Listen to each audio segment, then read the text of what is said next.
Hey guys, Queen I just wanted to tell you guys before you start listening to the video and everything that this is a fan fiction sort of video about Sonic.EXE. And if you guys don't like listening to fan fictions about creepypastas, then I suggest clicking right out of this video. But the video is very good, so if you guys will listen to it, leave a comment in the comment section telling me if you guys want me to do more like these, or if you guys just want me to stick to regular creepypastas. And yeah, and thank you to Johnny the Hedgewolf. Thank you. Sorry, Johnny, I almost forgot your name. But thank you to Johnny the Hedgewolf for letting me read this creepypasta on here. I'm very honored that you're letting me do this. And tell me what you think of it.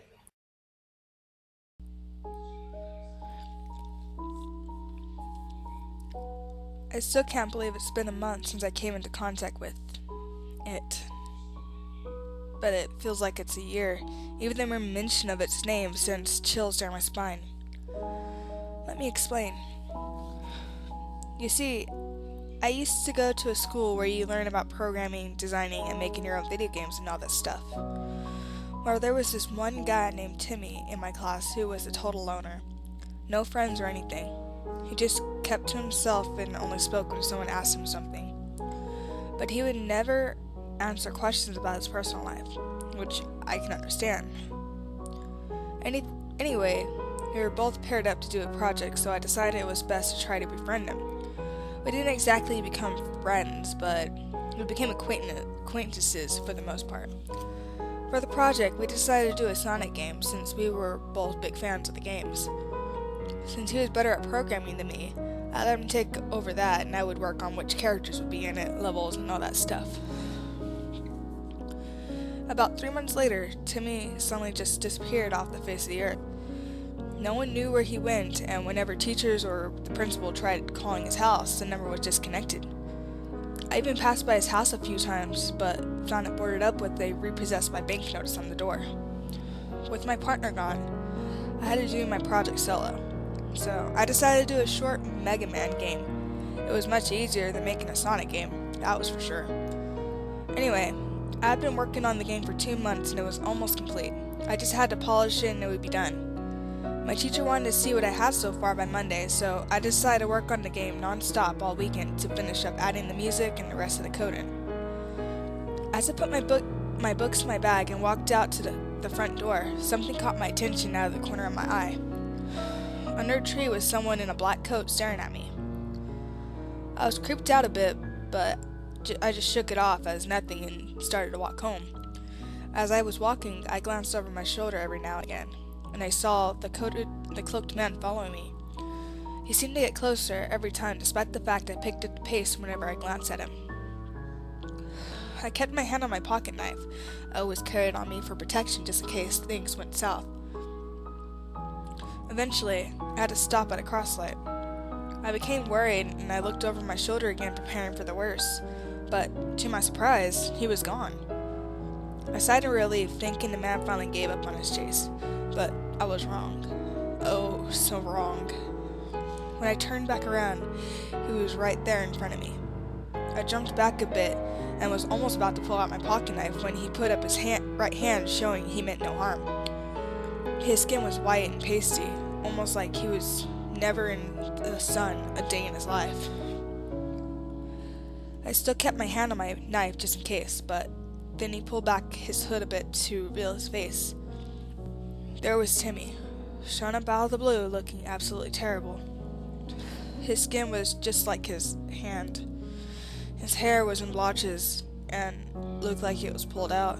He had a look of terror in his eyes, like someone was going to kill him any second.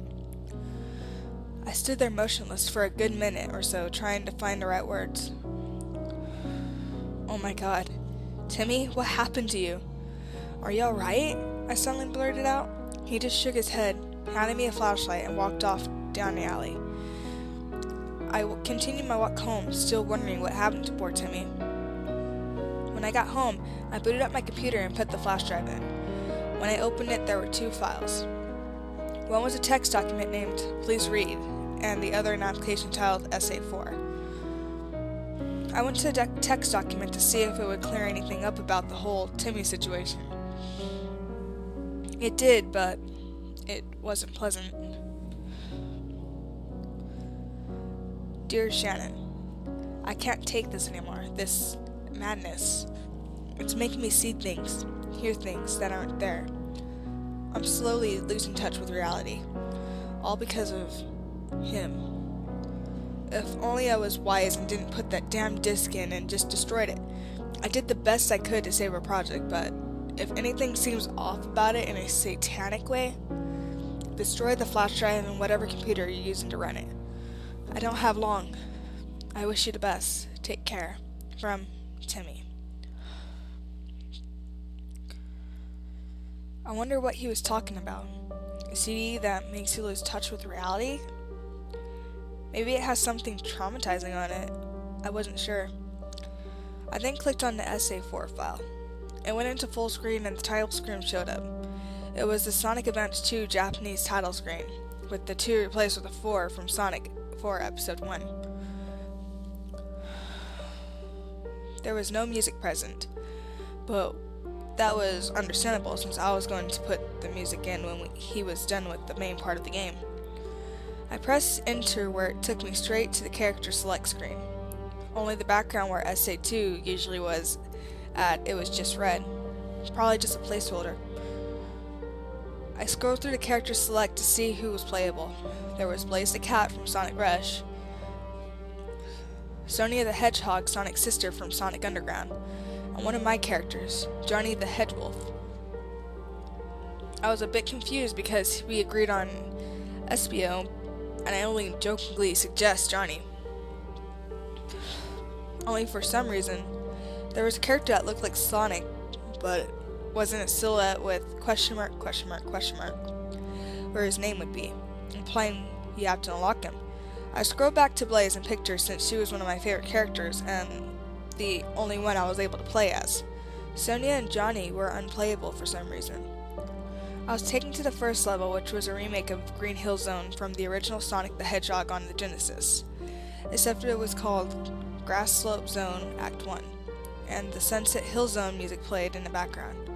I was a bit puzzled since neither the title screen or character select screen had music. Regardless, I started playing. Nothing was too out of the ordinary. Blaze controlled pretty smoothly and no glitches really happened. There was no score, time, and rings thing, but the life icon was still there, and the standard 3 lives with an icon of Blaze. The enemies were a little weird though.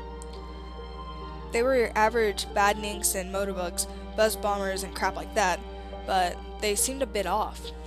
Wasn't a big deal, but something was really bugging me about them. Nothing could really hurt me since every time I got hit by a badnink, nothing happened.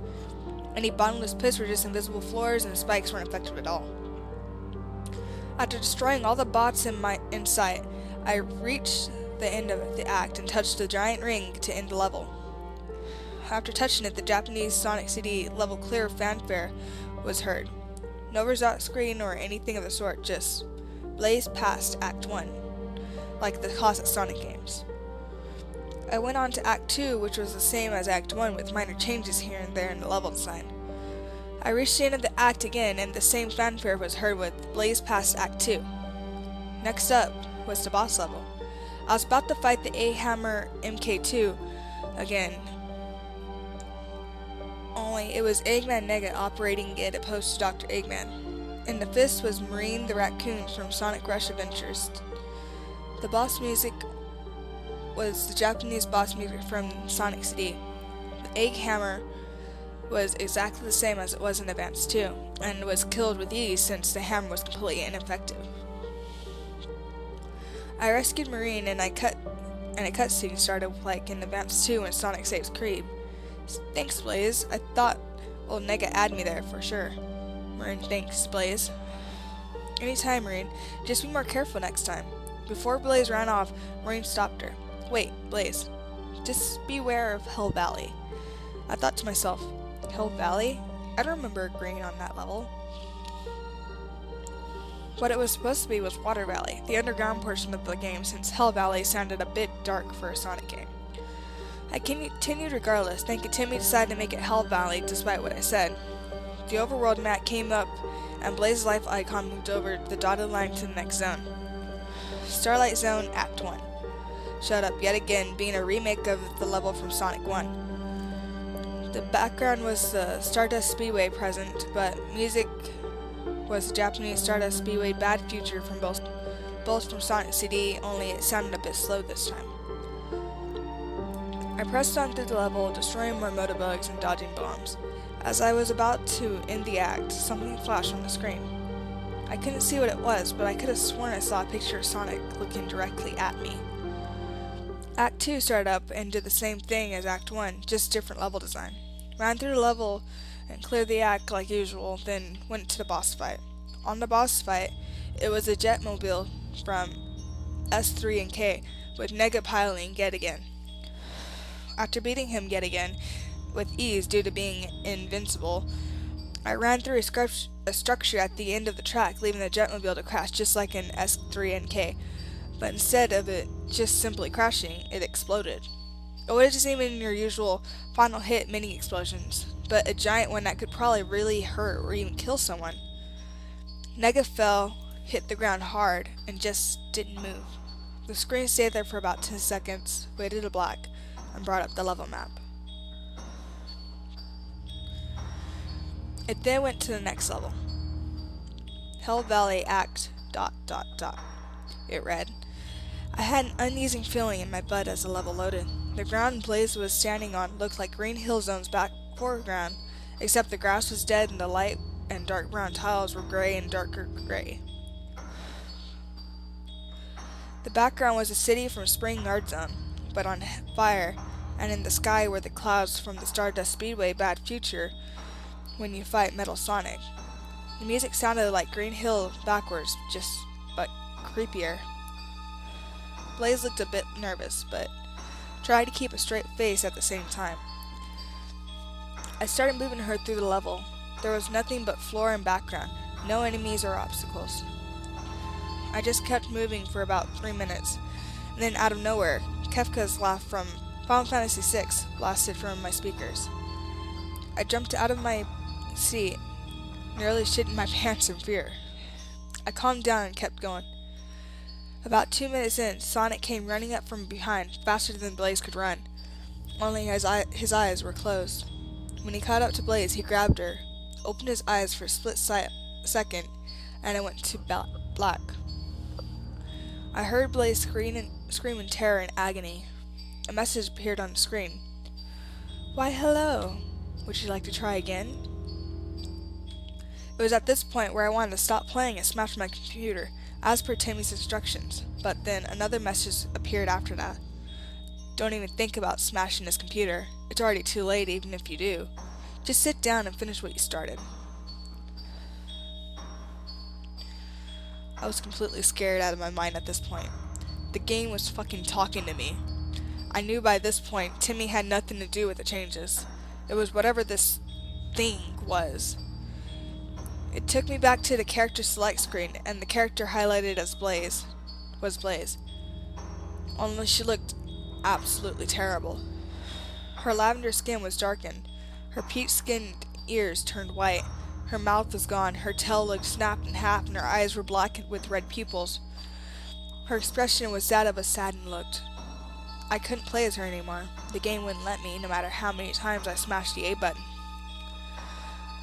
So naturally, I chose the next character, Sonia. Instead of taking me to Grass Slope Zone, it took me to Underground, Act 2. The level looked like Hidden Place Zone, Sonic 2 beta level. It was just a straightaway like Hell Valley. No enemies, no obstacles, and no music. I kept walking down this hallway for about 2 minutes and then static. The static stayed for about 10 seconds or so, and then Sonia appeared in Palm Tree Panic Bad Future with the creepy beginning part of black noises from SA2 playing in the background and repeating over and over. Sonia looked scared out of her mind, and she looked in my direction. Her eyes were pleading with me to get her out of there, so I pressed down the right arrow as hard as I could to make her run as fast as she could. Suddenly, another picture flashed on the screen. I couldn't make it out because it flashed by too fast, but it looked like Tails, but he had black fur and had a look of fear on his face. I kept running till I hit a wall. I couldn't go any further no matter what I did. Sonic looked really scared out of her mind now. Then that damn Kefka laugh happened again. I saw Sonic on the other side of the screen, only it was that weird Sonic that attacked Blaze. Black eyes with red pupils, blood coming from the bottom of his eyes, and a wide smile. That damn smile I could never forget as long as I lived. He started walking towards Sonia as if he was toying with her.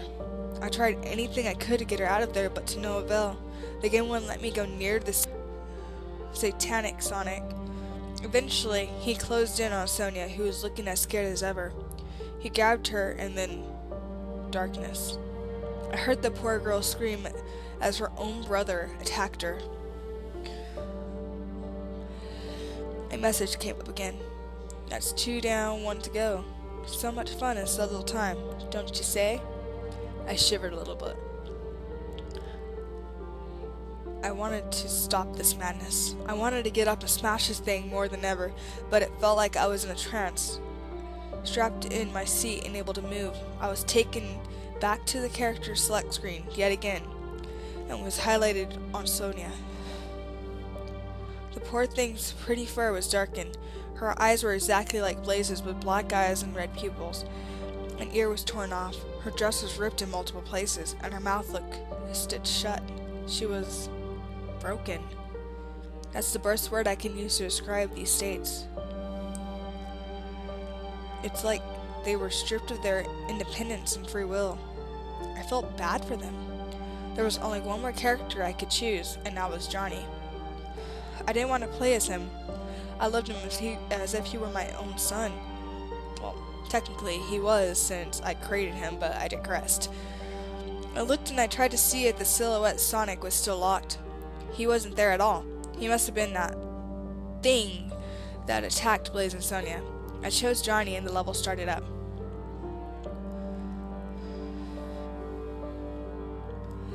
Final Zone, Act 3, started up. Could this really be it? Was this thing going to finally confront me? The level looked like Final Zone from the original Sonic, that with music to fit, only the background was darker. I ran to the right, came to the boss room, and the level stopped, and the music stopped. It was there. He was facing a wall with his eyes closed, blood at the bottom of his eyes and arms crossed. A text box appeared at the bottom. EXE. So you finally came, eh? About time. I was getting tired of waiting for you. Johnny just stood there with a look of hate in his eyes, not even a shred of fear. I couldn't blame him. I kind of felt the same. Another text box appeared. EXE. If you've come here to kill me, then you're sadly mistaken. If anybody's going to die here, it's you. He turned around, opened his eyes, and smiled that damn smile. The Green Hill music started playing backwards like in Hell Valley, and the last from Sonic's CD, American Boss Fight, were mixed in, but backwards as well. I tried everything to land a hit on him, but every time I got close to landing a hit, he would disappear in black smoke and reappear on the other side of the screen. Every now and again, he would attack me faster than I could react, no matter where I was. Eventually, EXE got cocky and started taunting me with stuff like, "You're too slow, wanna try again?" Or, "So many so little time, wouldn't you agree?" He got really cocky and just stood there with his eyes closed, crossing his arms, smirking. Another text box appeared. EXE. "Come on, step it up. You're making this too easy for me." That's when I struck. I charged at him and hit him with a spin attack. I obviously started him and smashed the S key over and over, attacking without mercy. He dodged most of the attacks, but a few of them hit him. After a few seconds of a fury of punches, Johnny was frozen. Did the game crash? Did I win? I foolishly thought, but no. the game didn't crash. EXE just stopped time and threw Johnny into the middle of the room. He then attacked him without remorse, to where I couldn't even see EXE.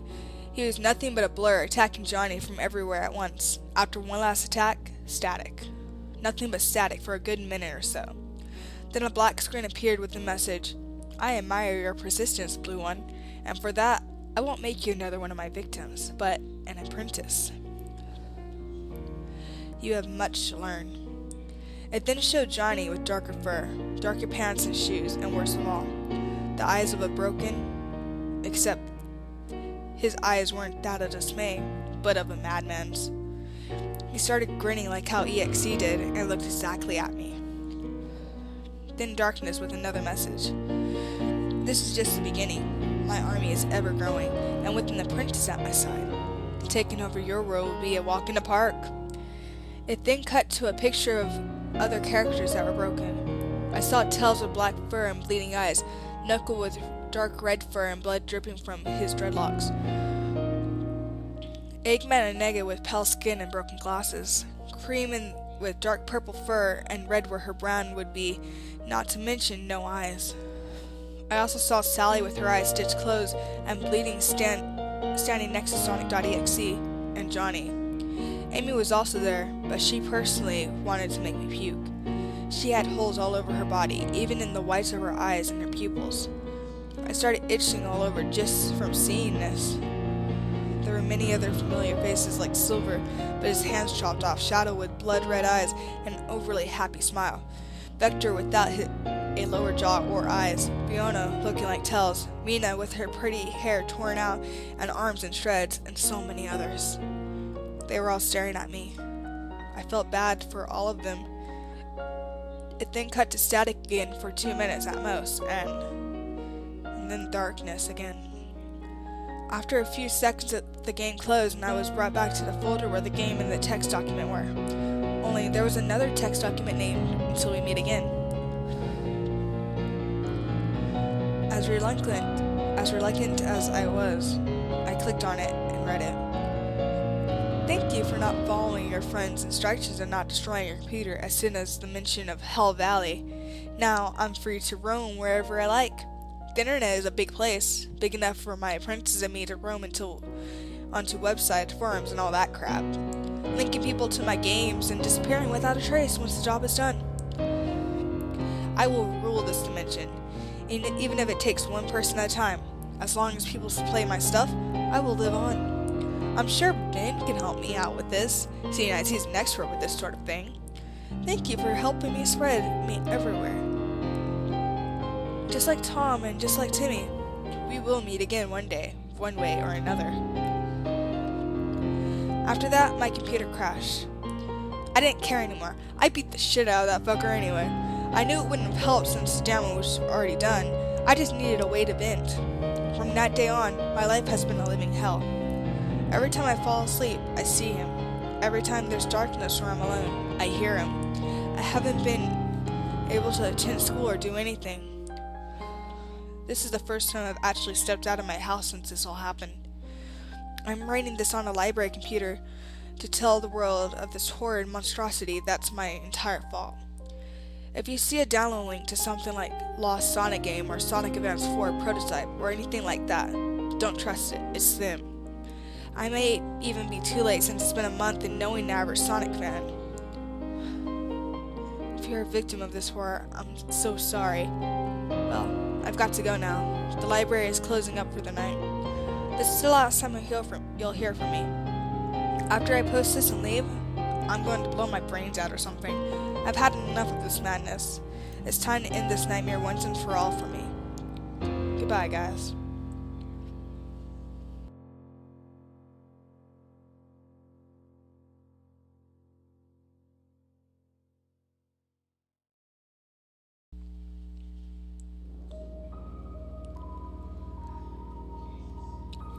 Alright, so I didn't blow my brains out.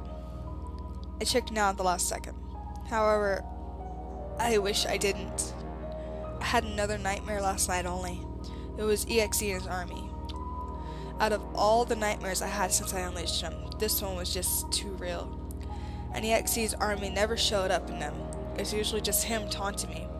In the nightmare, they all surrounded me in a circle, staring at me. As scared as I was, I looked around to get a bearing on my environment. I was in the green hill zone. Only the grass was dead, the tiles were gray and darker gray, the sky was dark, and the water was blood red from what I could see. Something told me I was in the EXE homeworld. Sonic.EXE walked up, and Johnny.EXE was alongside him. They just grinned wildly at me. I finally stuttered out, "Why did you bring me here?" Sonic.EXE said, "Because I just love to see you humans suffer. Is that such a crime?" I just stared at him, not knowing what to say. He just chuckled. "You remind me of Tom. He was a nice fellow, fun to play with. He made a nice addition to the army." He pointed over to Silver.EXE, who just looked at me with a saddened expression. And there was Kyle, who sent me to Tom. Had really good times with him. He pointed to Jet.EXE, whose beak was broken and his legs were cut off. Sonic.EXE smirked again. "Even your friend Timmy has found a place in my army." He then pointed to Mighty.EXE, whose horns were broken with blood coming out of them. The back of his shell was broken in two, and one of his eyes were missing. Sonic.EXE chuckled a Kefka laugh and continued on. "In fact, everyone here has experienced me one way or another, and soon you will join them." He then pointed to Blaze, looking even more devastating than she did in the game, only she looked lifeless, like not even a broken spirit was in there. Johnny.EXE came forward and smirked at me. "He's being generous, you know. There's more tortured souls who haven't gotten the same treatment." I just stared at him, trying to process everything. I yelled out in anger, "I'll never become one of you. I don't want to be a monster." I then turned to Johnny. "I thought you were stronger than this, not giving in as easily as you did. I created you to be strong, independent, not being kept down. Is this what you want? Slavery? Do you just want to be a slave to him?" That's when he just smacked me as hard as he could, and I flew back a couple of feet in shock. He just stared coldly at me, as if he was just full of hatred towards me. Johnny just said, "Just shut up, learn your place. It's not slavery if you get what you want." He smirked wide. I honestly felt heartbroken. Despite he was just a character that I made up so long ago, he still hurt. He pretty much gave me the big old "fuck you." I felt my cheek, just noticing it was burning like it was on fire. Sonic.EXE walked up to me, picked me up by the neck and stared into my eyes. I finally sputtered out, "Why do you do this? What did we ever do to you?" He just grinned and chuckled that damn Kefta laugh. He replied with, "Oh, you humans did nothing. I just like to see you squirm and suffer. It's quite fun to watch you all scared out of your minds. That's why I do what I do." He then tossed me into the base of one of the trees as a dead chickling fell on my lap. He walked up to me, getting so close I could smell his breath. "Now wake up, Shannon," he whispered in my ear. I suddenly awoke with a jolt in my bed. I ran to the bathroom and looked in the mirror. I saw I had 3 claw marks on my left cheek where Johnny smacked me, and marks on my neck where EXE choked me. After that, I finished trying to hide my scars. I got dressed and headed down to the library to tell y'all what happened. Now, I don't know what to do. I think after this I'll just go down to the liquor store, buy a shit ton of their strongest tequila, and just drink that shit right from the bottle. If I'm going to kill myself, might as well go out doing what I love and in style. Well, this really will be the last time you're going to hear from me. Maybe life as an EX